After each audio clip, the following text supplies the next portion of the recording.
ব্রজেন্দ্র নন্দন যেই শচীসুত হইল সেই, বলরাম হইল নিতাই। ব্রজেন্দ্র নন্দন শ্রীকৃষ্ণ তিনি কলিযুগে শ্রীকৃষ্ণ চৈতন্য মহাপ্রভু রূপে আবির্ভূত হয়েছেন নবদ্বীপ মায়াপুরে।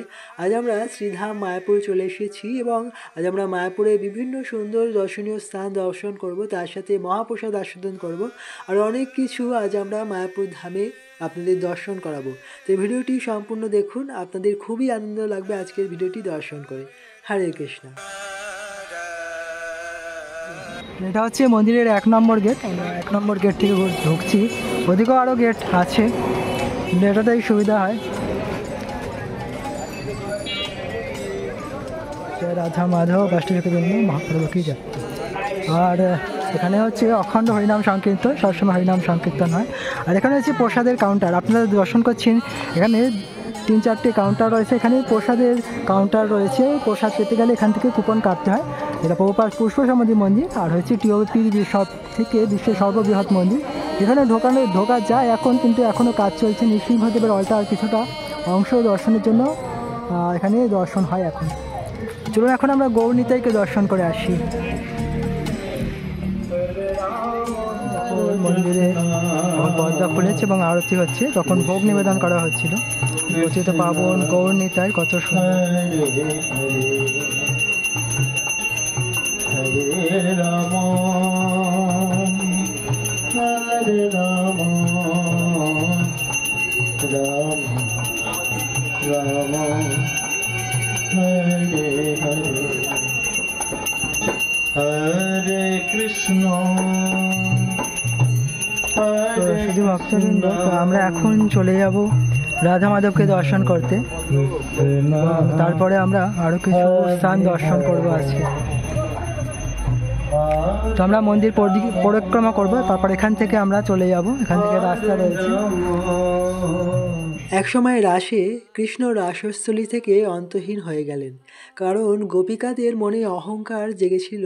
তারা ভেবেছিল যে কৃষ্ণ কেবলমাত্র আমাদের কাছেই আছে, আমাদের সঙ্গে রাস করছে। এরকম এক অহংকার যখন সমস্ত গোপিকাদের মধ্যে, রাধারানীর মধ্যে আসে, তখন কৃষ্ণ সেই স্থান থেকে অন্তহীন হয়ে বৃন্দাবনে চলে আসেন। এবং তখন সমস্ত গোপিকারা এবং শ্রীমতী রাধারানী কৃষ্ণকে খুঁজতে শুরু করেন, কৃষ্ণ কোথায় গেলেন। এদিকে কৃষ্ণ বৃন্দাবনে এসে শ্রীমতী রাধারানীর নাম জপ করতে শুরু করলেন। রাধে রাধে রাধে রাধে রাধে, এভাবে রাধারানীর নাম জপ করতে করতে কৃষ্ণের গাত্রবর্ণ গৌরবর্ণ হয়ে গেল। এদিকে রাধারানী এবং সমস্ত গোপিকারা শ্রীকৃষ্ণকে খোঁজ করতে করতে চলে এলেন বৃন্দাবনে। বৃন্দাবনে তারা কৃষ্ণের দর্শন লাভ করলেন, কিন্তু কৃষ্ণের বর্ণ গৌরবর্ণ হয়ে গিয়েছে, এ যেন অন্য এক কৃষ্ণ। তখন শ্রীমতী রাধারানী কৃষ্ণের কাছে গেলেন এবং কৃষ্ণকে স্পর্শ করলেন। রাধারানীর পরশ পেয়েই কৃষ্ণ তার নিজের রূপে ফিরে এলেন। তখন রাধারানী কৃষ্ণকে জিজ্ঞাসা করলেন যে, হে শ্যামসুন্দর, আপনার গাত্রবর্ণ কেন গৌরবর্ণ হয়ে গিয়েছিল? এই রূপে তো আমরা প্রথমবার আপনাকে দর্শন করছি, এই রূপের মহিমা কি, আমরা তা জানতে চাই। তখন কৃষ্ণ বললেন যে, দেখো রাধে, আমি এই কলিযুগে গৌরাঙ্গ মহাপ্রভুরূপে আবির্ভূত হব নবদ্বীপ মায়াপুর ধামে, এবং তুমি আমাকে সেবা করে যে আনন্দ আস্বাদন করো, সেই ভাব আমিও আস্বাদন করব মহাপ্রভু রূপে আবির্ভূত হয়ে। তো এভাবেই কৃষ্ণ রাধারানী এবং গোপীদের কাছে প্রকাশ করলেন তিনি গৌরাঙ্গ মহাপ্রভু রূপে আবির্ভূত হবেন, এবং কলিযুগে তিনি গৌরাঙ্গ মহাপ্রভু রূপে আবির্ভূত হয়েছেন নবদ্বীপ মায়াপুর ধামে। এবং আমরা অত্যন্ত ভাগ্যবান যে স্বয়ং কৃষ্ণ তিনি রাধারানীর অঙ্গ ক্লান্তি নিয়ে মায়াপুর ধামে আবির্ভূত হয়েছেন। এবং আমরা যদি মহাপ্রভু চরণে আত্মসমর্পণ করি, তাহলে মহাপ্রভু অত্যন্ত কৃপালু, তিনি সকলকেই কৃপা প্রদান করেন। তাই আমরা অতি সহজেই উদ্ধার লাভ করব মহাপ্রভুর কৃপার এবং করুণার ফলে। হরে কৃষ্ণ হরে কৃষ্ণ কৃষ্ণ কৃষ্ণ হরে হরে। রাধা মাধবের এই প্রসাদ এখন শ্রীধাম মায়াপুরে এসে রাধা মাধবের এই অমৃততুল্য রাজভোগ প্রসাদ কেবলমাত্র সৌভাগ্যের ফলেই লাভ হয়। তো আমরা অত্যন্ত ভাগ্যবান যে রাধা মাধবের আজ রাজভোগের প্রসাদ আমরাও পেতে পারবো। তো আসুন আমরা লাইনে দাঁড়িয়ে এই অমৃততুল্য মহাপ্রসাদ, রাধা মাধবের মহাপ্রসাদ আস্বাদন করি। মহাপ্রসাদ লাভ হয়, চলুন চট করে মহাপ্রসাদ পাই, তারপর আমরা প্রসাদ পেতেও যাব। আমাদের গদ ভবনে প্রসাদ কুপন আমরা কেটেছি, তো সেখানের প্রসাদও আমরা পাবো। তো এই প্রসাদ শেষ করে তারপরে আমরা চট করে চলে যাই জয় মহাপ্রসাদটি। এখন আমরা যাবো গদ ভবনে, সেখানে আমরা প্রসাদ পেয়ে নেবো। আর একটার সময় সমস্ত মন্দির বন্ধ হয়ে যায়, তারপরে বিকালে আবার খোলে। তো দেখা যাক বিকালে আমরা আপনাদের গোশালাও নিয়ে যেতে পারি এবং আরও বিভিন্ন স্থান আমরা দর্শন করতে পারি। মেন আমাদের রাধা মাধবকে দর্শন করার ছিল, তো রাধা মাধবের দর্শন আমরা করে ফেলেছি। তো এখন আমরা গদ ভবনে যাবো, প্রসাদ পাবো এবং বিশ্রাম নেবো। গদ ভবনের প্রসাদের কথা শুনেছিলাম, তো আজকে আমরা গদ ভবনে প্রসাদ পাবো। গদ ভবনে থাকাও যায়, আপনারা এখানে এসে নামহট্ট ভবন, গদ ভবন, গীতা ভবন এই সমস্ত ভবনে আপনারা থাকতেও পারেন। আর এখানে প্রসাদের জন্য এখানে এখন লাইন দেওয়া হয়েছে। অন্যান্য সময় লাইনটা অনেক বিশাল থাকে, সেখানে এখানে ব্যারিকেড করা হয়েছে। তো লাইনটা ঘুরে যাচ্ছে প্রসাদম হলের দিকে। আর এখানে পদ্মও রয়েছে।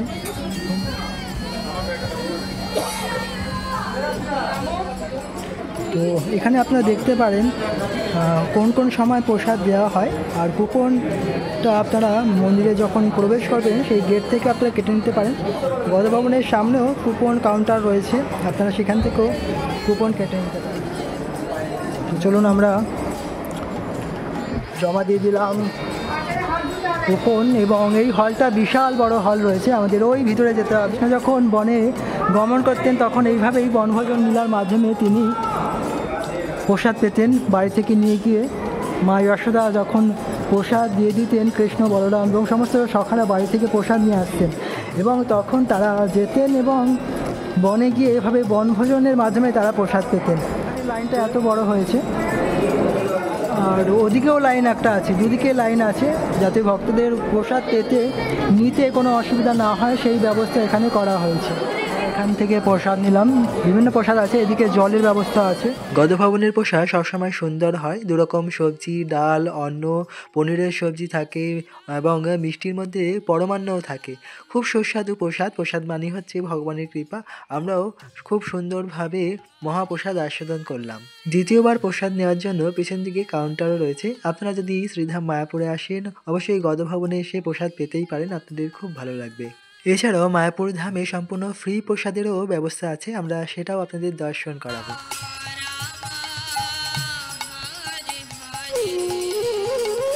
আমরা যখনই শ্রীধাম মায়াপুরে আসি তখন এক অপ্রাকৃত দিব্য আনন্দ এবং শান্তি অনুভব করি। তাই বারে আমরা চলে আসি শ্রীধাম মায়াপুরে এবং মায়াপুরে কিছু সময় অতিবাহিত করি, গৌর নিতাইকে দর্শন করি, রাধা মাধবকে দর্শন করি। আপনারাও শ্রীধাম মায়াপুরে আসুন এবং দিব্য আনন্দ, দিব্য শান্তি অবশ্যই আপনারা পেতে পারেন এই স্থানে একবার এলে। ভক্তবৃন্দ, মায়াপুরে এলে একটা বৃক্ষ খুবই নজরে পড়ে, সেটি হচ্ছে কেলিকদম বৃক্ষ। আপনারা এটা দেখছেন, এটা হচ্ছে কেলিকদম বৃক্ষ। এই কেলিকদম হচ্ছে কৃষ্ণের এবং শ্রীমান নিত্যানন্দ প্রভুর অত্যন্ত প্রিয় ফুল। তো দেখুন এখানে কড়ি এসেছে, আর এখানে কিছুদিন পর এই সম্পূর্ণ কদমের আকারে এই ফুলগুলো দেখা দেবে। এখানে হয়েছে, দেখুন এই যে কত সুন্দর হয়েছে এই কেলিকদম ফুলটি। আর এই ফুলটি আরও বড় হবে, আর খুব সুন্দর গন্ধ হয়, সুগন্ধ আছে এই ফুলের, এটাকে বলে কেলিকদম।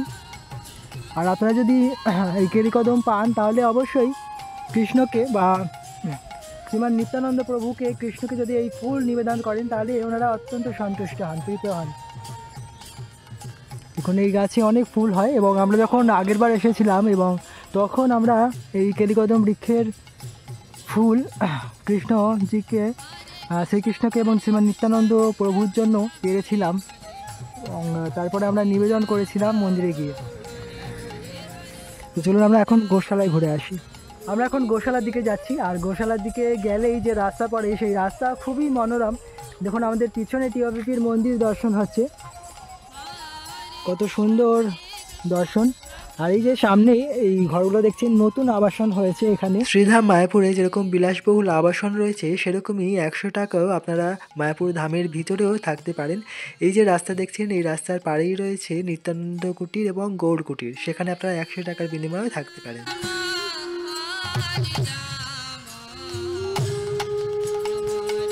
কৃষ্ণের অত্যন্ত প্রিয় গাভী মা, এবং কৃষ্ণ হচ্ছেন গাভীদের রক্ষক এবং ব্রাহ্মণদের রক্ষক। সেই কারণে আমরা এখন এসেছি গোশালায় গাভী মায়েদের দর্শন করতে। এখানে গোশালা স্টলও রয়েছে, এখানে আপনারা বিভিন্ন প্রকার প্রোডাক্ট, মিষ্টি এবং দই খেতে পারেন, এখানে খুব সুস্বাদু দই পাওয়া যায় এবং একবার যদি খান তাহলে বারবার খেতে ইচ্ছা করবে, এত সুন্দর দই।